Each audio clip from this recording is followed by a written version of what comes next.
नमस्कार। आज हम सब मिलकर नवदुर्गा के दिव्य रहस्य को समझने की एक यात्रा पर निकल रहे हैं। चलिए जानते हैं कि इन 9 पवित्र रातों का आखिर आध्यात्मिक महत्व क्या है। नवरात्रि के इस पावन पर्व पर सभी को ढेर सारी शुभकामनाएं। देखिए, ये सिर्फ उत्सव का समय नहीं है, बल्कि एक मौका है खुद को थोड़ा और जानने का और उस दिव्य शक्ति से गहरे तक जुड़ने का। तो सवाल ये है कि इन 9 रातों का असली मतलब क्या है। असल में ये किसी त्योहार से कहीं ज्यादा है। ये एक आध्यात्मिक यात्रा है, एक सफर है। तो चलिए इस सफर के हर पड़ाव को करीब से समझते हैं। इस आध्यात्मिक सफर का जो पहला पड़ाव है वो हमें ले जाता है माता शैलपुत्री के पास। समझिए कि यहीं से हमारी चेतना के जागरण की, यानी कि एक तरह की स्पिरिचुअल अवेकनिंग की नींव रखी जाती है। उनका नाम है शैलपुत्री। शैल का मतलब है पर्वत और पुत्री यानी बेटी। तो वो पर्वतराज हिमालय की बेटी हैं। आप सोचिए, एक पर्वत कैसा होता है? एकदम स्थिर, मजबूत, अटल, है ना? ठीक वैसे ही माँ शैलपुत्री की पूजा हमारे अंदर उसी स्थिरता और शक्ति की नींव डालती है। और किसी भी आध्यात्मिक सफर के लिए ये पहली और सबसे जरूरी चीज है। और उनका मंत्र है ओम देवी शैलपुत्र्यै नमः। जब इस मंत्र का जाप किया जाता है तो असल में हम उनके उसी स्थिर और अचल रूप को याद करते हैं। और यही याद हमें वो शक्ति देती है जो जिंदगी की हर चुनौती में डटे रहने के लिए जरूरी है।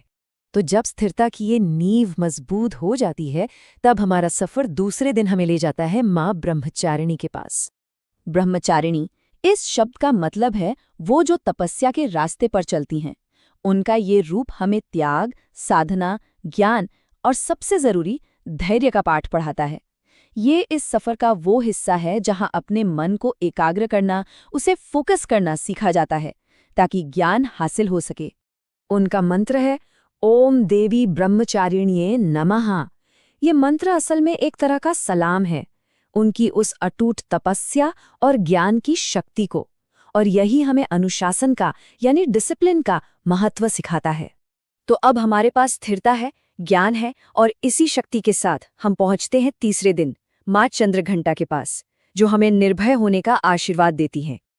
अगर उनके स्वरूप को देखें तो उनके माथे पर घंटे के आकार का एक आधा चांद सजा है, और बस इसी से उनका नाम पड़ा चंद्रघंटा। उनका ये रूप साहस और शौर्य का प्रतीक है। ये हमें हर तरह के डर से मुक्त करके जबरदस्त हिम्मत देता है। और उनका मंत्र है ओम देवी चंद्रघंटाय नमः। ऐसा कहते हैं कि इस मंत्र के सही उच्चारण से ही अंदर एक गजब की हिम्मत और निडरता महसूस होने लगती है। सफर में अब आता है चौथा दिन, और इस दिन हम एक ऐसे स्वरूप से मिलते हैं जिसके बारे में सोचना भी कमाल का है, माता कूष्मांडा।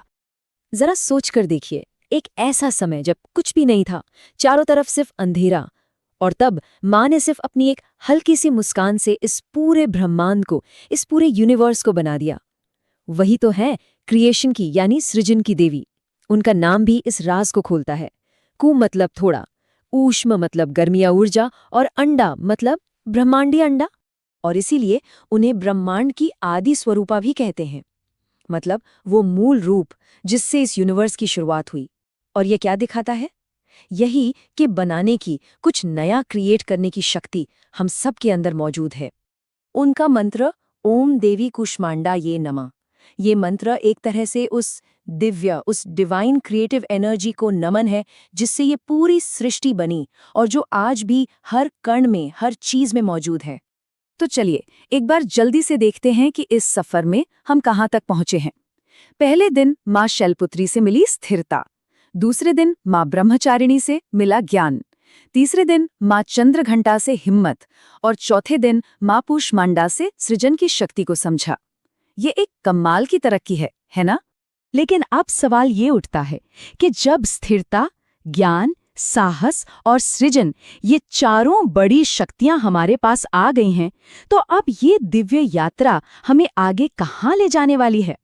आने वाले दिनों में और कौन से नए रहस्य खुलेंगे? इस सवाल के साथ ये सफर और भी ज्यादा रहस्यमयी हो जाता है।